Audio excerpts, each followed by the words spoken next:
SoundCloud. Hi, everyone. My name is Andrea Annette. I am owner and founder of CEO of Pounds to Go. I am an author, speaker, and I am a leaky gut expert, and I help women become confident and energized in their body. They lose weight sustainably, and I am with these women that are just amazing, and I want to give them the opportunity to share more about themselves. So I'm going to introduce them, and they're going to tell you a little bit more about what they do.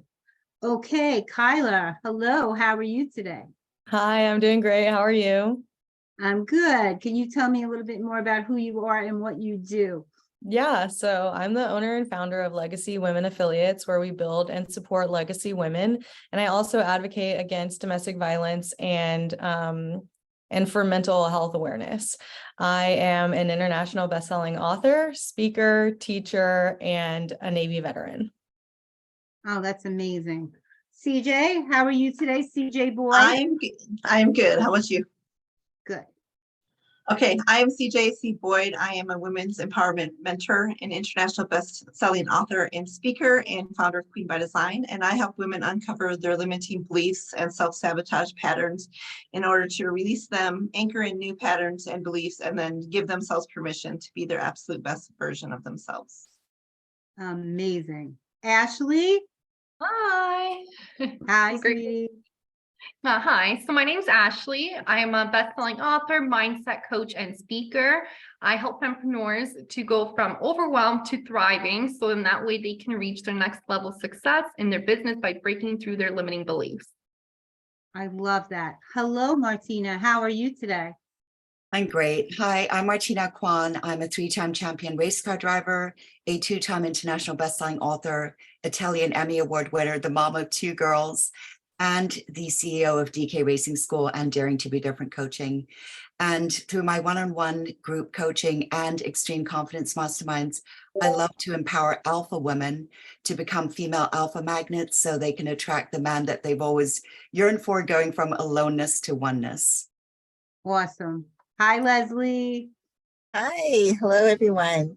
Hi, I'm Leslie Godet, and I am a self-care specialist for busy female entrepreneurs. I help my clients make self-care the #1 priority to support them in life and business so that they stay sharp, focused, and wake up with more energy and intention to tackle their daily activities with confidence. I'm also a wife of 27 years. I'm a motivational speaker, and I'm an international best-selling author. Wonderful. So just to let everybody know what we're going to be doing, this is on stepping out of your comfort zone. And a lot of us have been in that place where we just didn't have enough confidence in ourselves, or we felt stuck and we were afraid to really step out of that comfort zone. So these ladies were gracious enough to get together with me today. And we're going to be talking about specific incidences in our life where we felt like we were called to move forward and we were stuck in that place of comfort. So I'm going to go around. These ladies are going to tell us a little bit about what that was like for them, where they were at that time in their life. And then at the end, we're going to circle back and they're going to explain to you how they got through that, what was that final, okay, I could do this, and move on to something else. Okay, so we're going to start with Leslie. Again, I am Andrea. I'm sorry I messed up my own introduction, but we'll talk about that another time. That's my comfort zone. All right, Leslie, let's hear from you. What was a time in your life that you were really stuck in a place and you wanted something, or you were trying to get to that level and you just were stuck in that comfort zone? What was that like for you? Yeah, I can really imagine it so vividly even today. It was quite a few years ago, and well, really, my entire life I've been working in law in an industry which is really stressful. It's high pressure, and what I found for me was that the more that I wanted to make more money, that meant that I had to put in more time. It just seemed like the more that I wanted, the more I had to do in order to be able to get that. And what that was doing is my relationship with my husband was really not, there was not as much room or space for that. There wasn't enough room or space for me to have relationships with family, with friends, to be able to do things for myself, because I really felt stuck in a life where my life revolved around my job. And I didn't I didn't feel like there was any way out. And I started questioning, is there all that this is for me for life? Because I really was very miserable. I didn't feel that, I didn't feel like this was the life that I wanted to live anymore. You know, when you're younger, you go after your goals, but sometimes you don't realize that you're allowed to change and you can change your path. But for me, I was thinking, well, I want to change my path, but I had no idea of how to even go about that. And so I felt stuck and miserable and frustrated, and I really didn't know what to do. That's where I found myself. I so identify with what you just said. So we're gonna move on to Martina, and then we're gonna come back and see how you broke through that, okay? So Martina, what about you, honey? When was the time that it was difficult for you? You felt stuck in that area? Yeah, so again, thank you for having me. I think, for women, I'm 57 now, but when I was in my 40s, I really felt very overwhelmed, pretty lonely and alone, taking care of everyone else's needs but my own. So the kids, my ex-husband, the business. So I just felt very overwhelmed with, as women, we're always focusing on other people's needs rather than our own.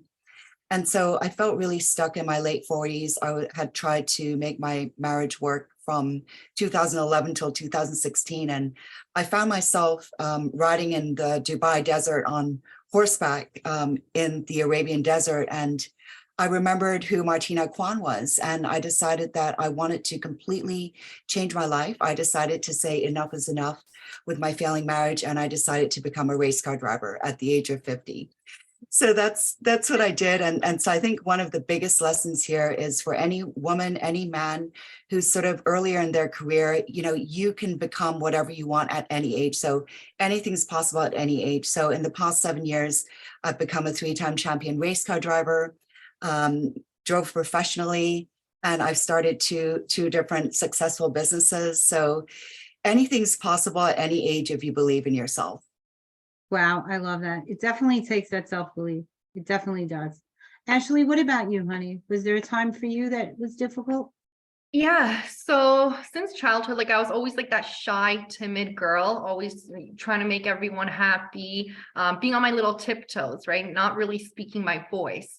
When I had my daughter, I had the relationship with her father. And again, with that, I was trying everything to make it work, regardless if I knew it was bad. I was trying to make it work. I was deteriorating myself. Like I lost myself completely. And my main thing that made me feel like a failure was not keeping my family together. But mind you, that was actually a blessing in disguise after. But another thing leading with that too was my business, because I had all these great ideas, all these dreams, and I still have them. And I would like self-sabotage myself. I would take little steps. And then when I see progress happening, I fall back. And then those voices in the head, and then, the family beside you, as much as they try to be supportive, but saying, how are you going to do this?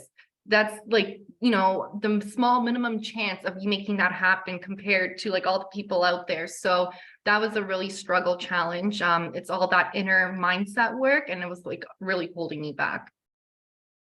I love that. I love it. I identify with all of you ladies on so many levels. It's amazing. Kyla, what about for you, sweetie? So similarly to Ashley, I had noticed from childhood up until recently, maybe within the past, I guess, 5 years, that there was chaoses that were continuously popping up in my life. Chaoses with communicating with people, having like just regular relationships with people. And there were just things that were not going correctly. And so it took a lot for me to say, how do I fix this? Because if it's continuously happening, it's something that I'm doing. It's something within myself. And so I went through a lot of like really bad relationships with men, which is why I like to advocate against domestic violence and against the patterns in the women or the abused people that are allowing these things to happen in their lives. And so it took a lot for me to finally be like, whatever it is about me, I will find it, I will figure it out. And I will fix it, because this will not continuously keep happening in my life. I love that. I love what you're doing. CJ? For me, it was a matter of the same thing. Growing up as a child, I was told, people like us just need to be happy with what we got, scramble for what you think you can get because, I was raised feeling like it came from the right side of the tracks, that my family didn't have money. I wore the same clothes to school every 3 days, that type of thing. And I was always told I'd never amount to anything. I could never get out beyond what my last name was. And so I married. The first time I got married, I was in a relationship with an alcoholic abuser. I literally married my dad, which is really sad. Not literally, but you know what I mean? Someone just like my dad. And then I left that marriage with nothing but the clothes on my back. And then I got into another relationship, which, this man told me everything I thought I wanted to hear. And, he truly did love me, but I hadn't healed who I was. I didn't know how to love myself. So I did the same pattern for 21 years of our marriage, feeling like I was less than, that I was never going to amount to anything. No matter what I did, it would never be good enough. And so, my marriage imploded.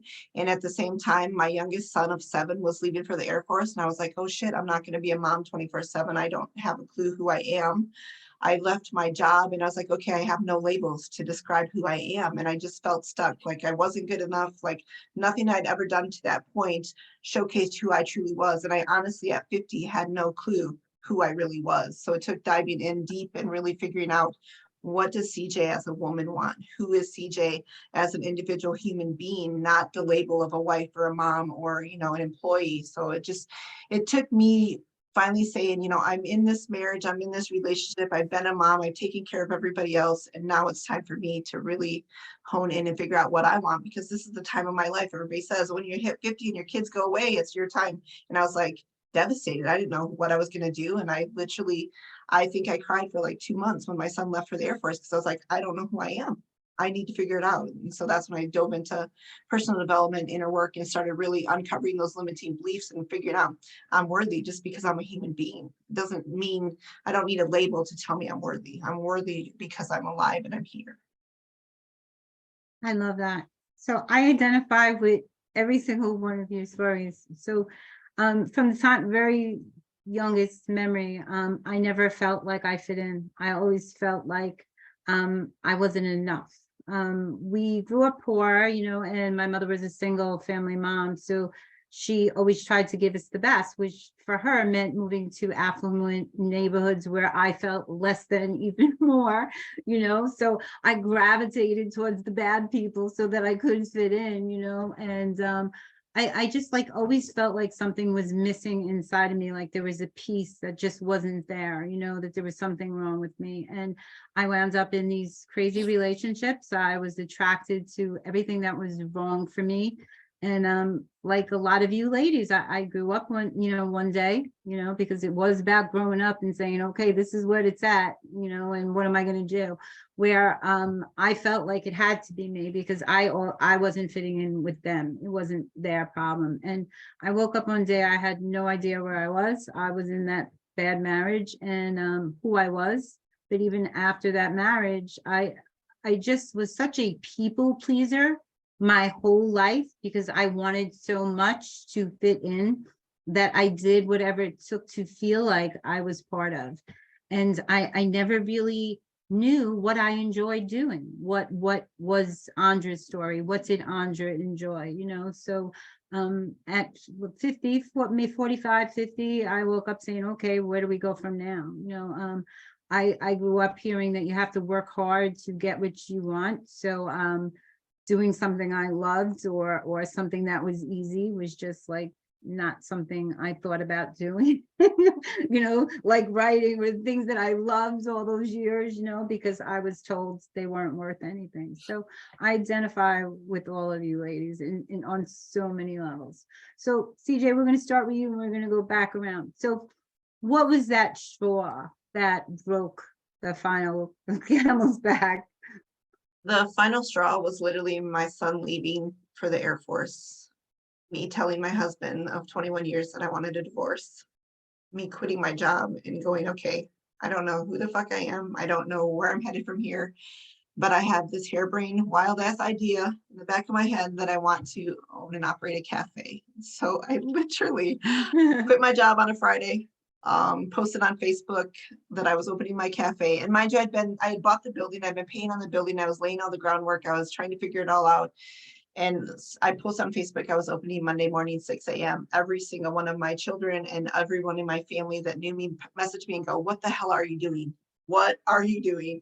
And I was like, I have to figure out who I am. I have to do this. I have to prove to myself that I can have something different than what I've always had. I have to prove to everybody else that I'm better than what they think I am and that I'm capable. Because my whole life, same thing. I tried to make everybody else happy. I got all the good grades. I got into the marriage. I had the 2.5 kids, well, 7 kids, but did everything for everybody else. And I still felt like I was totally alone. I could be in a room full of all these people and I felt like I was destitute and alone. And so for me, it was opening the cafe and proving to myself. I was a one-woman show. I did not have any bank backing. I did not have a business plan. Well, I had a business plan, but I hadn't shared it with anybody else.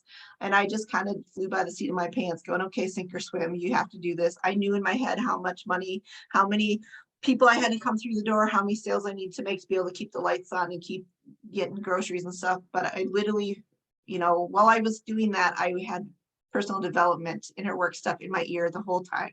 And I was like, okay, I need to figure this out. And I was like working on my inner self and building my confidence. But as I was building a cafe, I was like, okay, you can do this. You are capable. It's possible for you to do something different. And fuck anybody else who doesn't believe you. And the one thing I remember most is I had a girl from high school come in and I'd been open for probably 16 months. And she came in and I was like, oh, wow, she's here. Yay. And I sat her down and she's like, looked around. She goes, well, it took you long enough, but you finally made something of yourself. And I was like, I was just like taken aback. And I'm like, there is the door.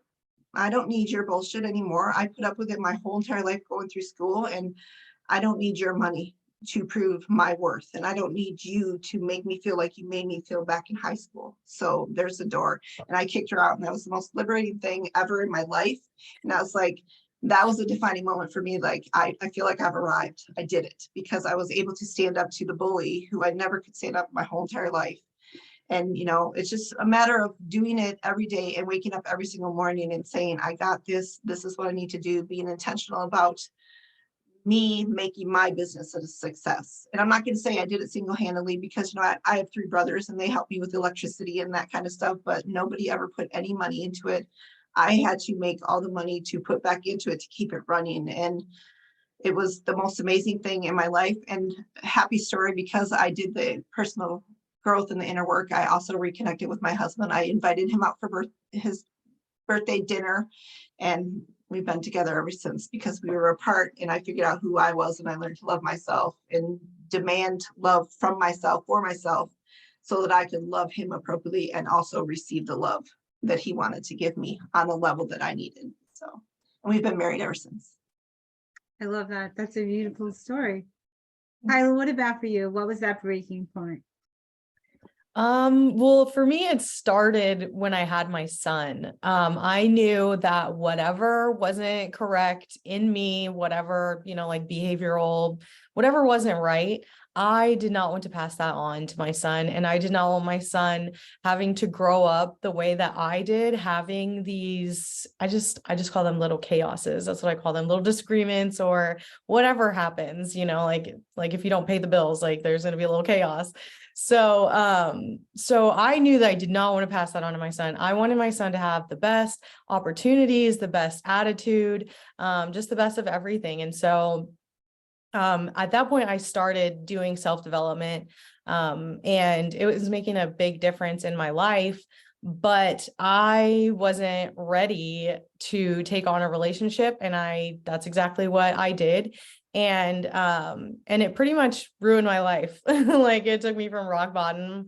I had built a brand new house in 2021.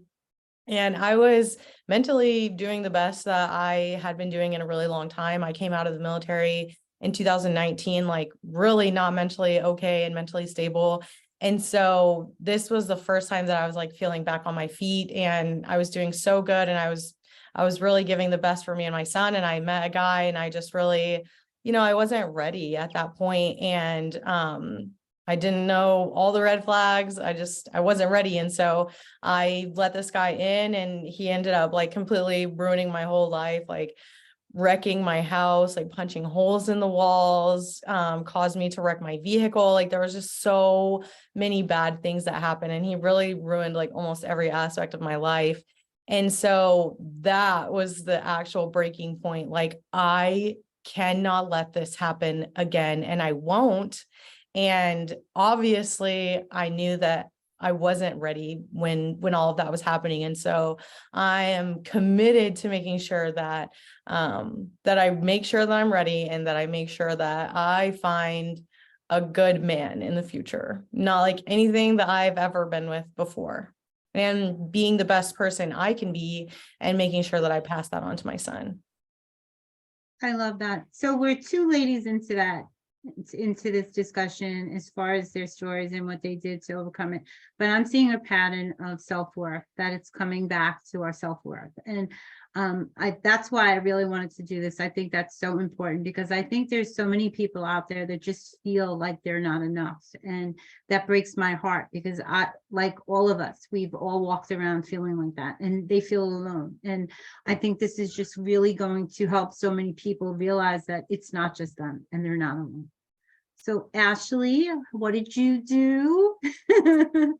Definitely, I would say my daughter too. When she was born, I looked at her. First of all, I was terrified of kids, and I had this baby. I was like, you don't have like a manual. Anyway. So when I looked at her though, and I was like, I need to change my life. And at that point, I put myself through college, but again, it was to make other people happy for me, doing what they wanted to do.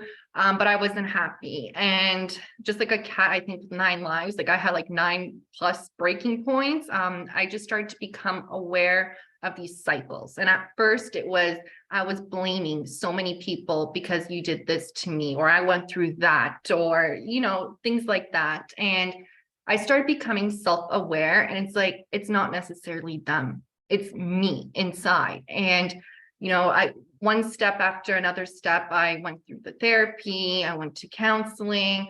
It wasn't helping as much, I found, but like once I really started to do that inner mindset work, I started to feel a complete change. I felt like I started breaking the chains. One of my good friends, and I'll always remember this, and she said, you are not going to find someone, or you're not going to live that life until you love yourself. And that was like a smack right in the face. And that's what it was. Like, I didn't love myself. I didn't feel worthy, plus all the things that I've been through in my life. But once I started opening more into those doors, I started to feel that things started changing, and it's still ongoing. Like, you still have that battle with your mindset, those limiting beliefs that can come up. They don't just wash away, but doing that inner mindset work daily and working on yourself really does help, and definitely has helped. I agree. And it's a daily responsibility. Yeah. How about you, Leslie? Yeah, so I'm listening to all of you, and just as Andrea said, I feel there's such a connection to everything that you've all experienced, and I can like relate to it so deeply. One of the things that you mentioned, Ashley, was about people like saying to you, like, are you sure? Why are you doing this? Even you, CJC, and it's like having those people in our lives, like those safekeepers, like they want to keep us safe from making mistakes. They think they're doing us a favor, but they're not really listening to us what we want. And then also too, about having that, Andrea, when you said like you didn't feel like you fit in, like I remember growing up poor myself and figuring like I didn't belong with the crowd of people that I was surrounded with, which were all people who had money. They grew up in 2-parent homes. They were in single family in structures, like they were in houses, and I grew up in social housing.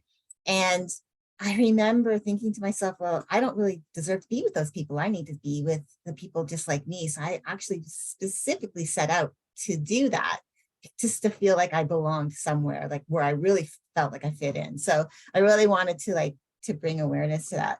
So for me, what happened was, as I said, I've been in the industry of law for like 30 plus years.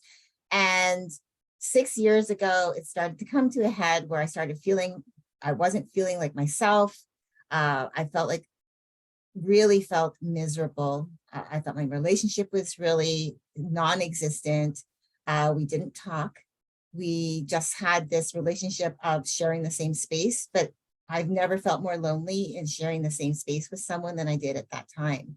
And I recognized that if I didn't make changes to my life, that I don't know what my health would have done. Like if I would have gotten sick because I just didn't feel like myself, or if my relationship would have lasted. And I turned to my husband and I said, look, we need to do something different. I said, I cannot go on like this with my life revolving around work.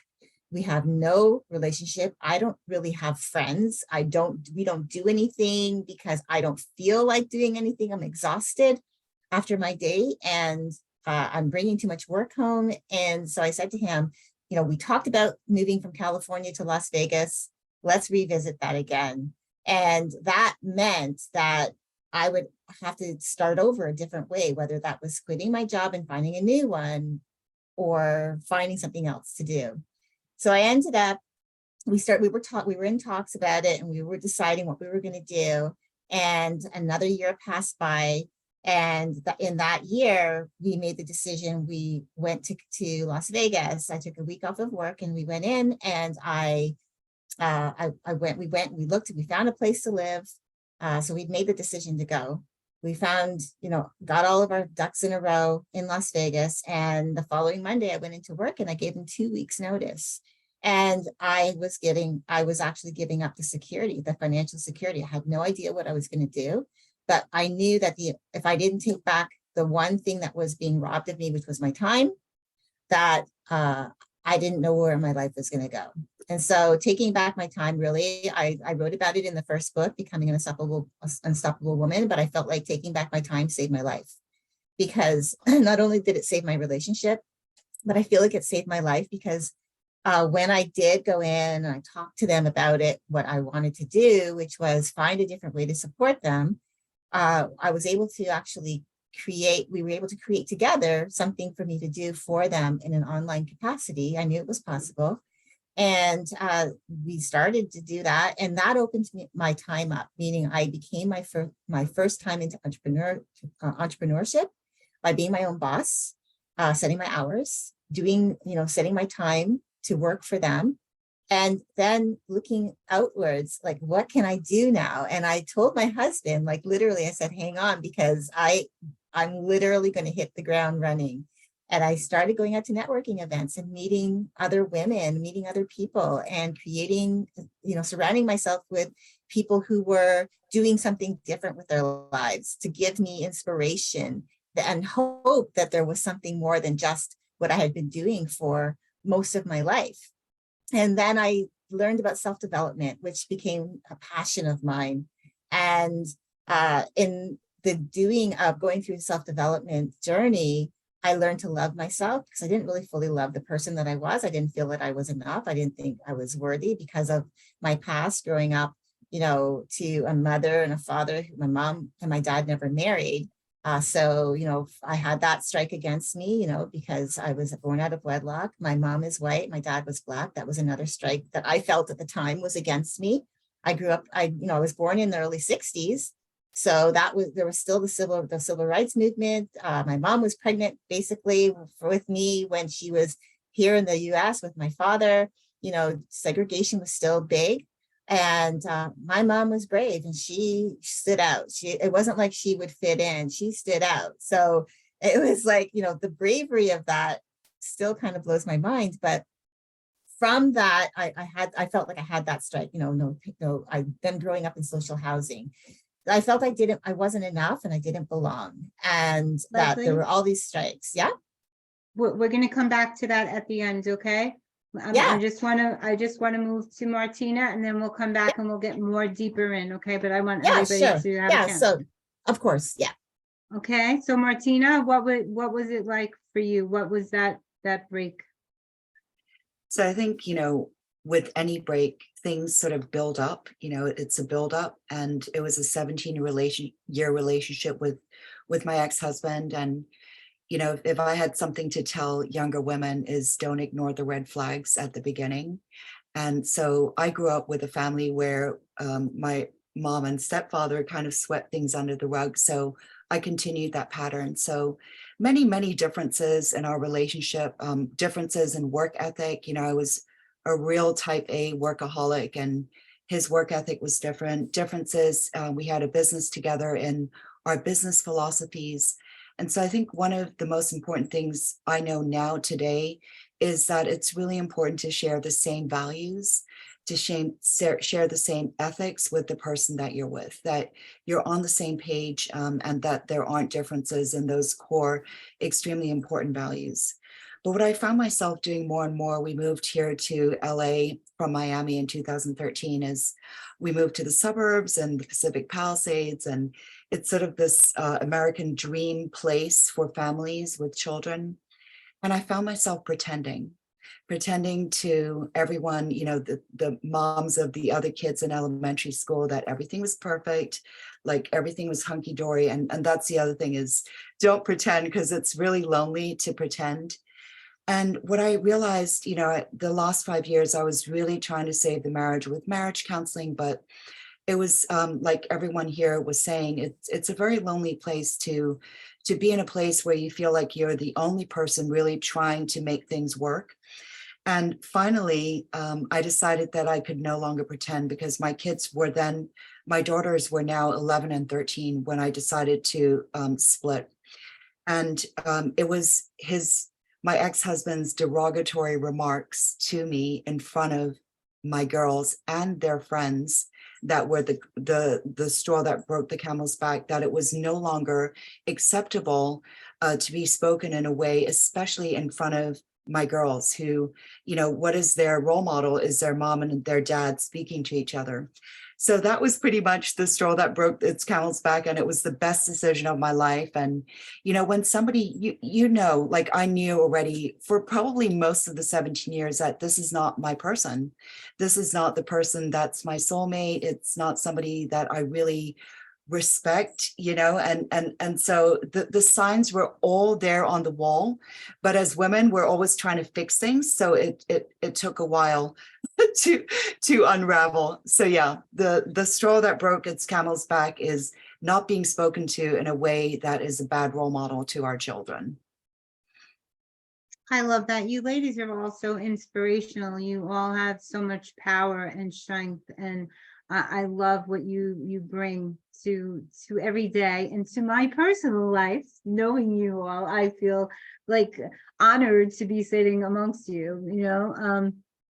So for me, I was in a very abusive relationship, but that wasn't really what broke the the camel's back. For me, it was having the ability to stay by myself. When I looked back on my life, I was always somebody's sister, somebody's daughter, or I was always somebody's something, but I was never just me. And I wanted to know what that was like, to find that time to explore that for myself. And I remember having the day to myself and having no idea what I wanted to do, what I enjoyed doing, and I was just stumped. And I think that whole day was really just about, well, can I do?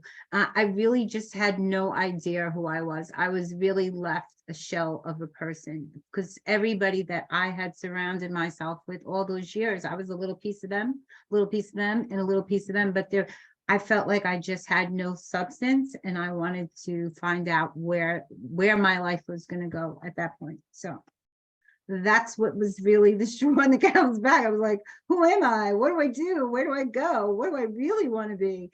So that was that. So everybody has shared so many amazing things. So we are going to touch a little bit on relationships, because there's also that synopsis here where people were all in a relationship where people spoke to us like we were less than.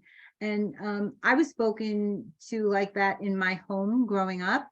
So I saw nothing wrong with that. It was very common for other people to speak to me poorly, you know, because that happens in my own home. So I want to touch on those relationships. We all have had bad relationships. And Leslie, if you want to finish that story, because it was beautiful. I didn't mean to cut you short. It was beautiful, you know. I wanted to hear more about your mom. Then wherever you guys want to share more about other areas of your life that were, because all of us came online. Some of us had that, you know, imposter syndrome or that camera fear, you know. So whatever you like to share on, I'd love for you to do that. Okay. So CJ, we're going to start with you on this one. All right, for me, I think you really made something come clear to me. Like, I grew up watching my dad literally beat the shit out of my mom, like talk to all of us. I mean, sit us down at the table, and he was a raging alcoholic. So there was never a nice moment, but it was like Jekyll and Hyde. He and my mom coached Pee Wee baseball, and they would pile all these kids from the community into the back of the truck. And after the games, he'd be high-fiving them and taking them to the ice cream joint and getting everybody ice cream. And then he would come home and we'd sit down at the table and he'd just lose his mind. And it's like, I watched him do that to my mom. I spent probably 10 years of my life making excuses to get up out of my bed at night because I could hear him beating the crap out of my mom. And I thought I could save her. And I just wanted him to leave. I just prayed to God every day, just let him leave. It'll be so much better. And yes, you know, he left and it was a struggle. But then I think back at, you know, I started dating a man, well, a guy when I was 16, got engaged when I was 18, got married when I was 19. And he literally was my dad incarnate. Like, he was an alcoholic. He would go out and do all these things. And he was, you know, this nice guy on the outside, and everybody in the community loved him. He came from money, and everybody told me, just be happy with what you have. He can't be that bad. And literally, I would get stalked. I was an outside salesperson, and I would have my day timer in my briefcase, and I obviously would have all these names of people that I cold called during the day. And I would come home and he would pull out my binder and he would go through it and ask me, who's this, who's this, who's this? And, you know, I finally had enough, and I'm like, I can't do this. And I remember clearly one day going home, and I just was like, I'm done. I went home. He was home during the day because he worked on a farm. He was home during the day. His truck was in the driveway. I pulled my car into the garage, and I remember him leaving the house and going out and pulling his car in front of the garage. And I thought, well, that's odd. Well, when he came back in, we had weapons in the house. And when he came back in, he was like, just went off the rails. And I was like, I'm done. I can't do this anymore. Our kids were at daycare. We had a 2-year-old and a 1-year-old at the time. And I said, I can't do this. I'm out. I'm leaving. And we literally fought over a 22. And I remember just being scared for my life and thinking, this is it. And being told, you know, if I can't have you, no one's going to have you. And I called his parents. And I remember his dad answering the phone, and they were strict Catholics. And I said, you either need to come get me, come get him, because one of us is going to end up dead or in jail. And I remember it like just pierced me to the core. He said, your marriage vows are till death do you part. And if that's what it comes to, then that's what it comes to. And I was like, what is wrong with this man? You know, and so finally he ended up going, locking himself in a bedroom, and I took his truck and I just left. And I was like, I'm done. I went and I filed for divorce that day. And I was like, this is not how it's supposed to be. And I thought in my head, I'm going to change the mold. I'm not going to allow my children to be raised that way and grown up, you know, treated like that and see that. And I thought, like you said, you know, I saw that with my parents at home, and I thought at first it's no big deal. This is just how it is. But when that happened, I was like, this is not just how this is. This is wrong. Cannot be the way that it's supposed to be. And so for me, it's just a matter of choosing every single day to, you know, I have 4 daughters, 3 sons, and it's every single day. Would I want my daughters to allow a man to treat them like that? Absolutely not. So I feel like it's my duty and my responsibility. Yes, they're all grown and they're all out on their own, but it's still my responsibility to make sure that they see their own value and their own worth, and to never allow themselves to be made to feel like they're nothing or to be spoken like that to. And it's just every single woman needs to know their own value within themselves, it's not dependent on anybody else. I agree wholeheartedly, wholeheartedly. I love some of these are so emotional. I feel like I'm in those places with you as you're telling these stories. Okay, Leslie, I'm gonna ping back over to you so everybody's not always being last, and then I'm gonna go up again. So Leslie, Yeah, no, so yeah, I know I could be long-winded at times. I just got It's really okay, passionate so am about I. the story. Yeah, no, so really, yeah, just like you were saying, it can be bring you right back to those, even though you might not have been in those particular moments, but I can feel, having maybe similar background to both of you and just feeling that emotion coming from you about how it made you feel and again how we go through life. So I think I'd like to really like just segue into that relationship piece because I think because of my own background with my mom, it's not really choosing the right kind of guys for her, because I think really it came down to self-worth even for my mom, and her bringing in an abusive man into the home, and for me to actually have seen that and then to grow up thinking I'm never going to let that happen to myself, because that was how I felt at the time, like I'll never let that be my reality. And instead finding myself in that reality with someone who wasn't physically abusive at the time, but he was verbally abusive. And from what I learned, that can turn into a physical altercation. I think for me, that really just was undermining my own like ability to believe in myself even more. And I started realizing that somehow I had the strength in me to know that I cannot allow myself to continue down this path, and bringing myself out of that. And you're right, it's like, how do we even just know like we're worthy and deserving enough of better, especially when we're living with someone who is telling us that we're not worth much, that we only deserve what we've got with them, that we'll never get better, or no one will love us the way they do. And I remember hearing those words and responding back saying, I hope not, because I never want to be with someone who loves me the way that you do, because this is not love. So I just wanted to touch on that. That was really what I wanted to share. I think that is so powerful what you ladies are sharing today, especially, there are women out there who still are living this. They're still living this. And if we can inspire them to like just say, you know what, oh, okay, I feel exactly how you're telling me you felt, and this is how you got out of it. It's just being able to say, yeah, what I did was I said one day, this is it. This is enough. And like what you did, CJC, you said, this is enough. Now you had a physical altercation, and thank goodness that it didn't result in, leaving 2 young children without their mother. But I am really glad that you were able to like find the courage to get away. That's the main thing that I would like anyone listening to this to take away, that you found the courage to step away from that. So that's what I wanted to share. if I was there, I'd be giving you a big hug, Mama. Kyla, what about you? I know that you're a big advocate for domestic violence. So obviously you've been in that situation in some way or another, either verbal or physical. So what was that like for you? So for me, I was so against divorce. I was so against like anything like that. But what I wasn't against was being treated like crap. So I was against, I wasn't thinking correctly, right? So when I got into a relationship with the man that I married, who's actually, I mean, he wasn't the worst guy I ever dated, but he definitely wasn't a good guy, like at all.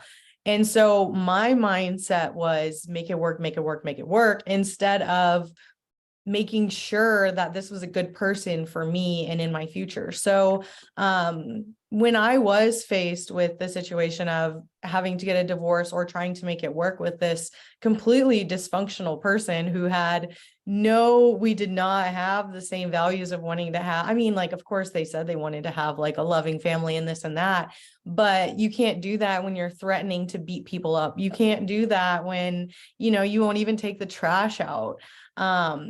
And so for my whole life, I grew up saying, I'm not going to have that. I'm not going to have that. And that's exactly what I ended up in. And I wrote about it in my book, Shattering the Stigma. I called my chapter The Pacts to Single Motherhood, because, you know, it was a play on word, the path. But I made pacts to myself, and my pacts were, I'm not getting divorced. I'm going to have the best family for my children. And so as much as I wanted it, I wasn't properly equipped to have that. I didn't have the knowledge. I didn't grow up with the correct boundaries. And so I was allowing these people to come into my life that never should have been in my life. I never should have been in relationships with them. And so I just want to say that, like, you know, we don't know, you know, we want things, but we have to know how to get those things. And it's not easy. Like, sometimes it takes having these constant chaoses pop up in your life to realize, okay, I am allowing things that are not good for me into my life, because some things we can't prevent, but I could have prevented every single one of those men from being in my life. I love that. It's so true. The choices we make. Okay, we're gonna move to the middle, little Ashley, and then we're gonna head back up to Martina. So Ashley, what about you, my honey? Yeah, so reflecting through this all and thinking about it, like me and my daughter's father, like we were completely toxic to each other. And there was stuff that his traits were, and then there was stuff that I had my traits. And of course, the baggages of the pain and the traumas that I've been carrying myself was coming into the relationship. So there would be like accusations, whether it was from him or me, the fighting, the communication, again, like no boundaries. My family, my parents, they always kept their stuff between themselves. Like they never brought it out in front of us. But one thing that I could come from there was like not proper communication, not like in a bad way, but like even communicating with each other. Even as a child, I remember like things, oh, because I said so kind of thing. And I say that to my daughter, and then I have to stop myself. But the communication, the boundaries, and with that too, like we had a stage in our relationship before my daughter was born. It was like the drinking, going out, doing this, doing that. And it was like the fun lifestyle. But then a child is born, and, you know, you can still have that fun lifestyle, but his wasn't really changing, and it was backlashing with me. And then I was getting upset, but then I was the one that was the bad one. Right? So it was hard. It was definitely hard because I really wanted to have that family again, like no, we weren't married, but like the separation, like you have to be together. I want us to be together. I want my daughter to have this family. And when I really started to look at what was going on, and I was just like, we both mutually separated, but it was the best thing ever. But like, it was hard. It was hard because even though we separated and we knew it was the best thing, I still felt so much blame that I couldn't give my daughter this. And then things going back to my limiting beliefs of like, you know, how are you going to make this work? You can't make nothing work. Everything, just the proof started showing. So it was really hurtful, but again, it was very transformative because that's when I began to changing my life around. Sorry, I want to hold back the tears. Gotta let it go. It's all right to be who we are today. All right, Martina.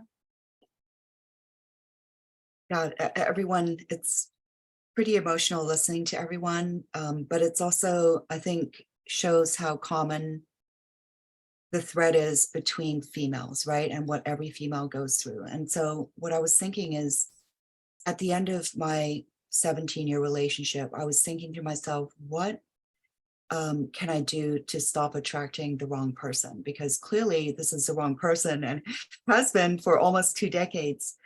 And what I was saying to myself is, I never again, I don't want this kind of relationship again. And so what Ashley was kind of saying is, it takes looking at ourselves, you know, not just looking at the other person. Everyone has their triggers. He has triggers, I have triggers, right? And what I realized is, getting back to the values, is I realized that I was following society's and my family's expectation of who I should be, what I should do, what work I should do. I became a financial controller. My dad was an accountant, you know, just following what other people wanted me to do rather than what I wanted to do. And so during those final years, I was really thinking about, well, what does Martina love to do? And I remember as a child, really loving horses and animals and being out in nature and you know, taking trains and buses and walking to 1.5 hours to riding stables. And so I realized that I had given up all those pieces of myself all of my life, like it was sort of like a 30-year detour that and also evaluating other really important values like the honesty, being ethical, the hardworking things that are so important to me. So as a result of looking at myself after I divorced, I did meet the love of my life, Dwayne, and we've been together for 5.5 years. And I wouldn't say he's just like me, but we're really, really similar. I love his work ethic. I really respect everything he does, everything that comes out of his mouth. It's a completely different relationship than I had before. And it all started with evaluating myself and owning up to what was my part in the relationship, right? That didn't work, because obviously it takes two to tango. And sort of, I've learned now not to sweep things under the rug. Dwayne's actually really great at communicating, maybe sometimes even better than me. And he reminds me that it's important to, if we want to say something, just say it, right? If rather than us as women expecting the man to read our minds or vice versa, I think it's really important to communicate. So it's been an incredible journey for me. I do love saying that there are happy endings, and these past 5.5 years have been the most incredible in my life. And it's wonderful to have found a man that I really feel such an affinity to and love for. I love that. I love that. I identify with all of you on so many levels in the relationships, in your lives, in your feelings and the emotions that you were going through. And maybe it's just women, maybe we really are from Mars and men are from Venus or whatever. I don't know. But for me, I think it was like a boundary issue. There were no boundaries in my home. So I didn't know how to impose those boundaries on someone else and say, this is enough. My mother was a lovely woman. Don't get me wrong. She was a single family mom, but she was abused growing up, and there was nothing to stop that. She didn't know how to accept love because she was never given love. So she didn't know how to give it, you know, except for being there and working and giving us what we needed. But on an emotional level, that's not very satisfying to a child. So I had those in my relationships. I had a very physically abusive, I married my childhood sweetheart, and like CJ, I told him I was leaving, and I woke up with a phone cord around my neck because if he couldn't have me, nobody else was gonna. And we hit every wall in my house that night.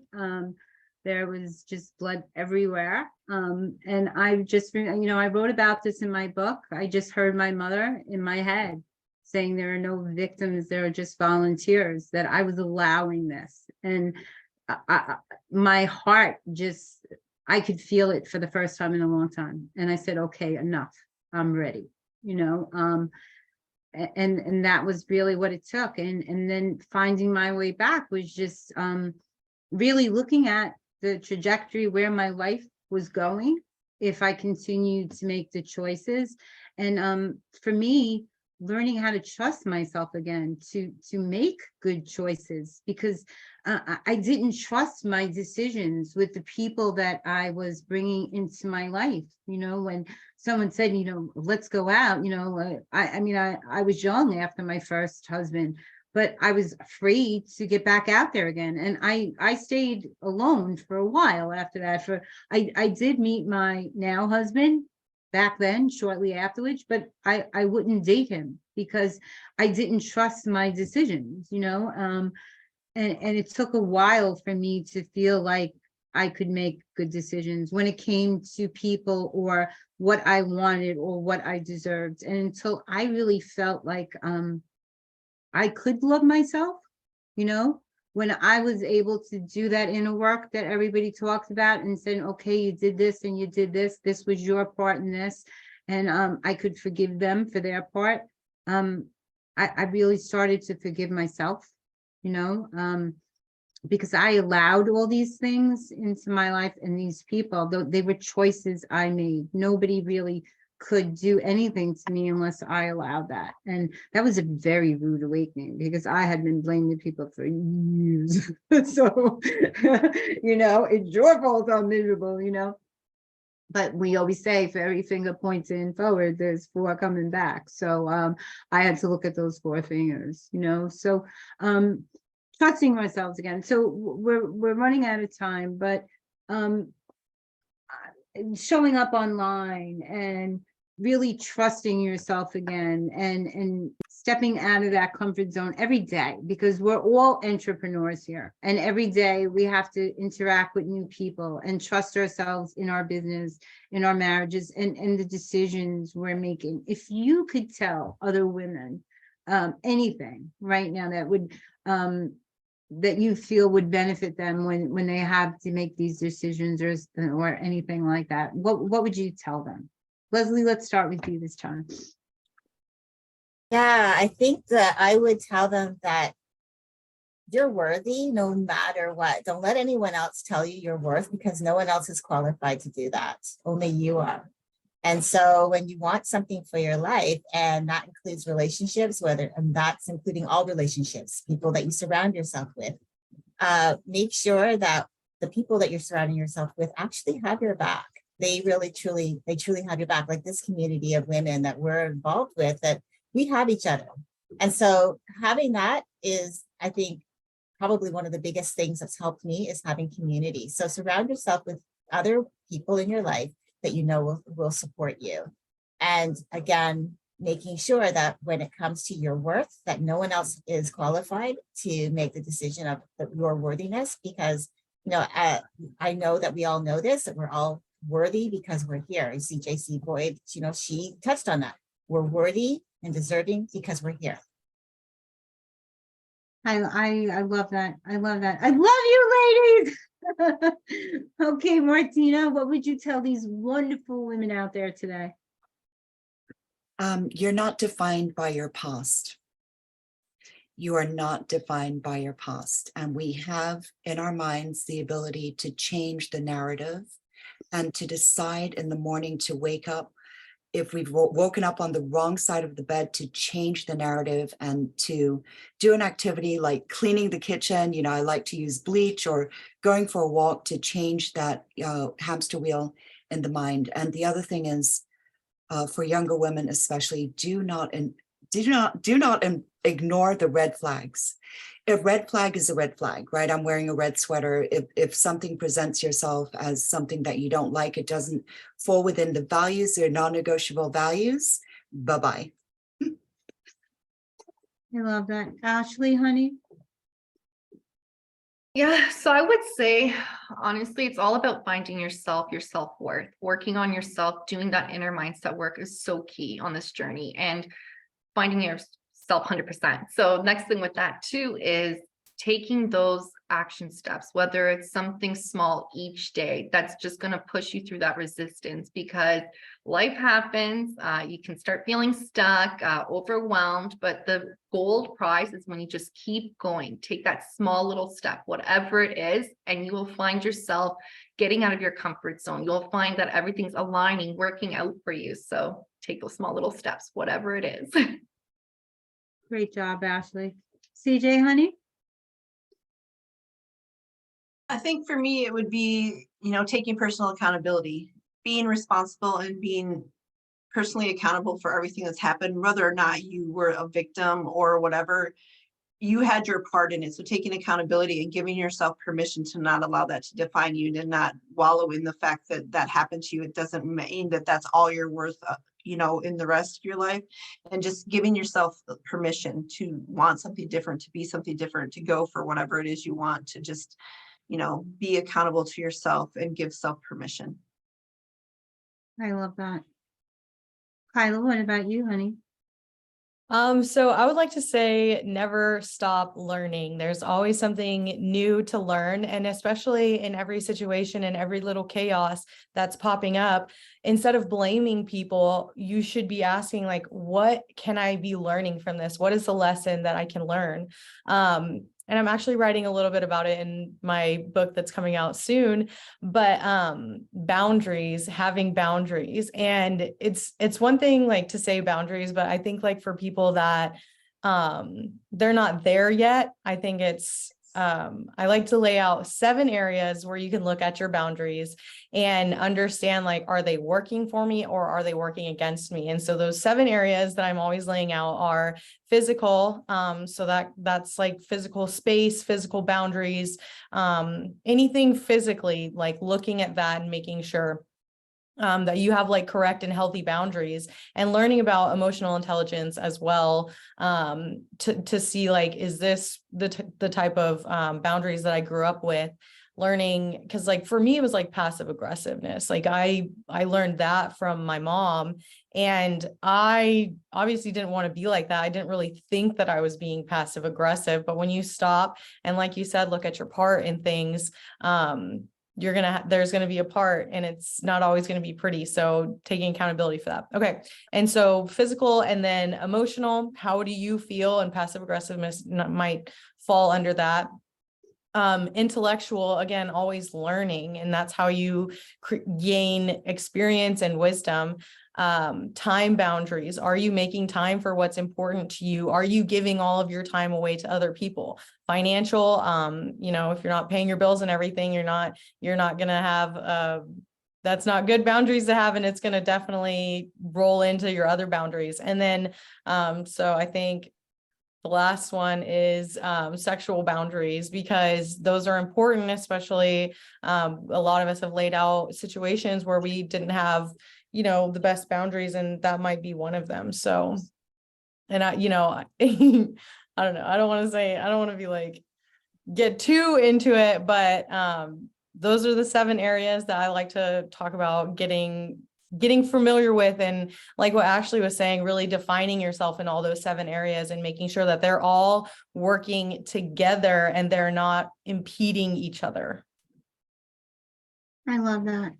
All right, ladies, I'm going to ask you to stay at the end of this. I'm just going to add my 2 cents in, and we'll end the taping, but I just want to share a few minutes with you, if that's okay. So, because I am a spiritual person, I believe in something greater than myself. I believe that God does not make mistakes. And I believe that everybody, the Mary Morrissey always says, nobody has your thumbprint but you. There's only one you. So I think that if there's only one like us, we have to be pretty special, and that we shouldn't allow anybody to tell us that we're not, and stands in our power, because we deserve those things. So guys, I want to thank everybody for coming today. I love you even more than I did an hour ago, if that's possible. But I'm so grateful to all of you for always willing to step out of that comfort zone to be able to help another person. I think that really says a lot about who you are at your core. Right. So thank you again. I'm going to shut off the recording, and we hope this helped everyone. Yeah.